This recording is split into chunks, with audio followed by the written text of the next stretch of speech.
Hey guys, Ryan here. In today's video, I'm going to try and teach you how to get high kill games, and the way I'm going to do that is by showing you this completely mediocre gameplay.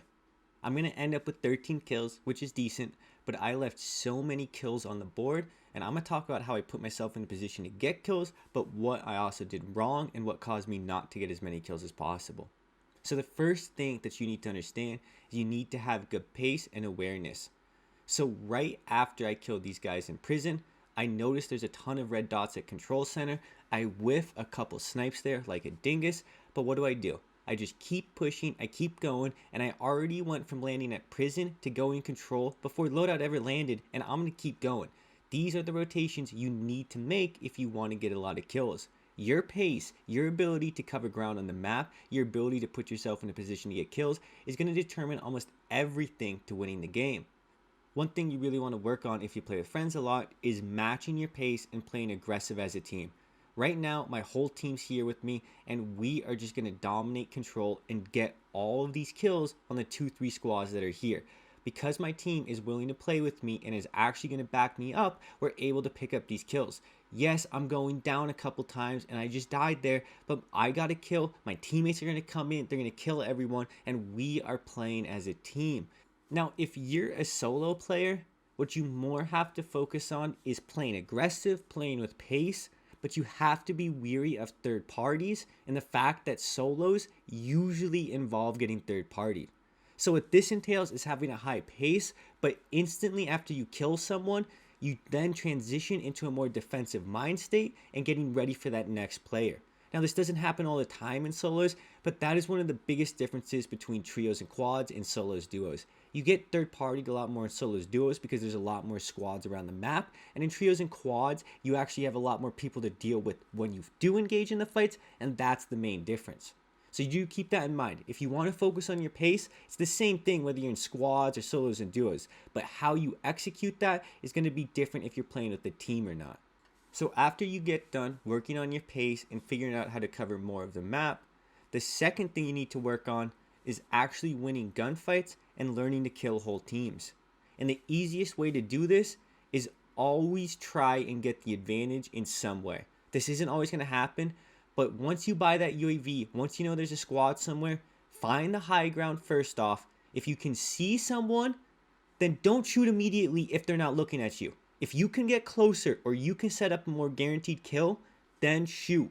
So many people, they see someone 100 meters away and they just start shooting. When in reality, they could have got 50 to 40 meters closer, made it a much easier gunfight, and they could have easily had a free kill instead of getting their whole team killed because they had to shoot the second they saw someone.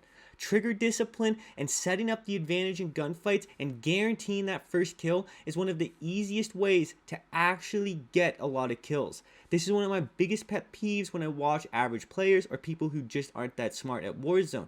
They shoot too early, they just shoot anyone without any thinking, and they don't understand the concept of trigger discipline. Now, I'm not talking about if you come around a corner and some dude's looking at you. If they are looking at you and they're going to shoot you, then it doesn't, don't just shoot them. But if you are out in the middle of nowhere and some dude's 50 meters running away from you, he has no idea you're there, and you have some gun that can barely shoot 50 meters, maybe spend your time getting a little closer and wait until he actually notices you. Still play by cover, still play smart, but make sure you're getting that first kill right off the bat and setting yourself up for the advantage. The other thing to really focus on is play by cover and get any high ground that you can. Now, you're going to notice this a lot in really good players, but finding the high ground, playing close to cover, and being good at plating and understanding angles are one of the biggest keys to victory. Now, one thing you're probably going to notice in this video is I am missing a lot of sniper shots, and that's partially because this is the reticle, I'm using a new controller, I'm not really warmed up. Whatever the reasons are, my aim isn't as good as it is in most games in this video. I still hit nice shots like that quickscope there, but I also miss easy ones, and this is sometimes reality, guys. Sometimes when I hop on, my aim is crispy. Those are usually the clips you see in the video, but every game's not like that, and this is why you need good positioning. Because if you mess up with your aim and you're not in a good position, you're not close to cover, you're just dead. But if you are playing good positioning, you're playing good cover, and you have good movement, and your aim is on point on top of that, that is how you get these 20 to 30 kill games. That's when you're really on point. That's when you're just on top of it and you're destroying. But when I am just playing too reckless, when I'm relying too much on my good aim and movement to carry me, and I'm not putting myself in a good position, that's when I start dying with 10 to 12 kills and I don't get the 20, 30 kill games because I'm dying at the wrong times. Being a good player that gets a lot of kills requires being a smart player and also being a cracked player. You have to push people, you have to be aggressive, you have to put yourself in a position to get kills, but you have to do it in a smart way.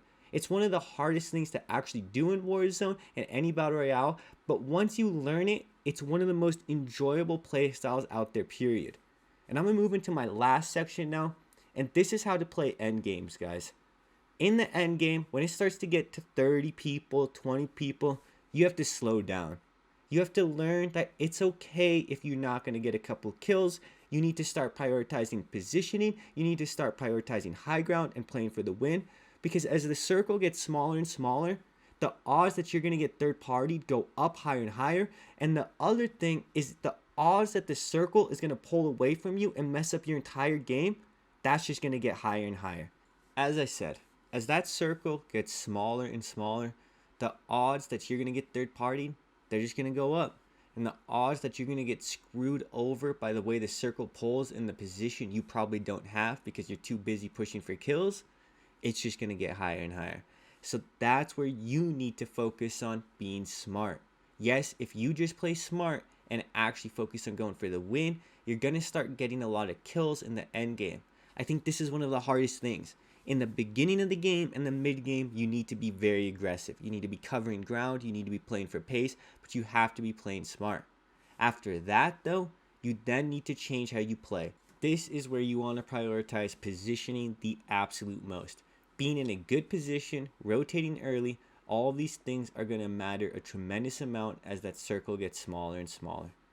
The other key thing, and this is actually the last thing I'm going to talk about, is this is where your fundamentals kick in, guys. Your smart play, everything, your ability to aim, your movement, your positioning, all of the core skills of Warzone, these are the things that are going to actually dictate if you can get a high kill game or not. One of the easiest ways to get better at these skills, though, is to actually go for high kill games even if you don't think you're good enough. It's not about whether you're capable right now of getting a 20 or 30 kill game. It's about the fact that if you actually work on it and if you actually put in the work, are you capable then of getting a 20 to 30 kill game? And as I've experienced in my time with Warzone, every person is pretty capable of this. One of my good friends never really played a Call of Duty before, never really played any shooter before this year, before Warzone. And within 1 year, they were able to go from like a 0.3 KD, I think they had in the season, to dropping a 20 kill game on Caldera and playing at a 1.5 KD level. That is the type of progress any player can make if they're willing to put in the time. And the people that are watching these videos are the exact type of person who's capable of making that change. Anyways, guys, I'm going to start wrapping this video up. I hope you guys enjoyed it. I hope you guys actually learned something. And I hope this video actually helps you get some more high kill games. And overall, thank you guys for watching these videos. It's been Ryan. I hope you have a good day. Peace.